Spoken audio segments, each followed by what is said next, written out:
بسم اللہ الرحمن الرحیم الحمد للہ وکفا وسلام علی عبادہ الذین اصطفیٰ اما بعد اعوذ باللہ من الشیطان الرجیم بسم اللہ الرحمن الرحیم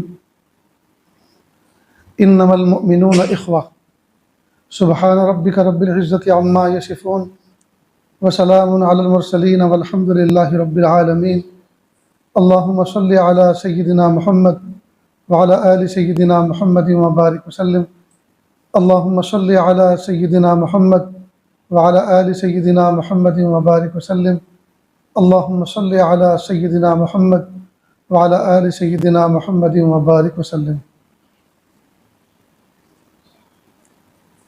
اللہ رب العزت نے ہمیں اپنی قدرت کاملہ سے پیدا فرمایا، اور اللہ تعالیٰ چاہتے یہ ہیں کہ میرے بندے اس طرح زندگی گزاریں جس طرح میں نے ان کو زندگی گزارنے کے احکام دیے ہیں، اور ان چیزوں سے بچیں جن چیزوں سے میں نے ان کے لیے بچنے کے احکام نافذ کیے۔ تو یہ لوگوں کا آپس میں رہن سہن یہ اللہ تعالیٰ کے حکموں کے مطابق ہو، حضور پر نور صلی اللہ علیہ وسلم کے طریقے کے مطابق ہو، تو یہ معاشرہ بہت شاندار معاشرہ بن کے ابھرتا ہے۔ آج دنیا کے اندر انسان ہونے کے باوجود، انسیت کا مادہ رکھنے کے باوجود اور عقل و فہم رکھنے کے باوجود، جنگل کے درندوں نے انسانوں کو آج کی دنیا میں اتنا نقصان نہیں پہنچایا جتنا خود انسانوں کو پہنچا رہے۔ شہروں کے اندر، محلوں کے اندر انسانوں کے ساتھ رہنے میں وحشت محسوس کر رہے کہ پتہ نہیں کیا تکلیف پہنچ جائے، کس طرح کا کوئی فتنہ کھڑا ہو جائے، کس طرح مجھے بدنام کر دیا جائے۔ تو اسلام نے اس کے بارے میں ایک واضح ہدایت دی ہے کہ ہم کس طرح سے آپس میں زندگی گزاریں۔ ظاہری بات ہے کہ جب انسانوں کے ساتھ رہیں گے تو ایک دوسرے کو دیکھے گا بھی، اس سے بات بھی کرے گا، اس کے ساتھ ہیلو ہائی بھی کرے گا، ہاتھ بھی ملائے گا۔ تو اس کی ابتدائی تعلیمات کیا، یعنی کس طرح کا برتاؤ کرے، کس طرح کا بیہیو کرے ایک دوسرے کے ساتھ، تو ایک موٹا سا اصول بیان کیا، وَلَا تُسَعِّرْ خَدَّكَ لِلنَّاسِ، آپ لوگوں کے ساتھ برتاؤ کریں منہ پھلا کے نہیں، خندہ پیشانی کے ساتھ، خندہ پیشانی کے ساتھ۔ تو آپ اگر خندہ پیشانی سے کسی سے ملاقات کر رہے ہیں تو سامنے والا بندہ جو آپ سے بات کرے گا، جب آپ خندہ پیشانی کے ساتھ اس کے ساتھ برتاؤ کریں گے یا دونوں ایک دوسرے کے ساتھ کریں گے تو دونوں کو اس درجے کا تو اطمینان ہو ہی گیا کہ گویا اس سے نہ مجھے کوئی ڈانٹ پڑنے والی ہے، نہ یہ جو ہے مجھ پہ کوئی سختی کرنے والا ہے، بلکہ اس کے اخلاق بڑے اچھے ہیں، اس کا چہرہ مسکراتے ہوئے ہے، یہ مجھ سے جو برتاؤ کرے گا وہ نرمی کا معاملہ کرے گا، یہ مجھ سے جو معاملہ کرے گا نرمی کا معاملہ کرے گا۔ تو سب سے پہلا جو انسان کسی کے ساتھ میں معاملہ کرے وہ اس کا طریقہ یہ بتایا کہ آپ خندہ پیشانی کے ساتھ ملیں۔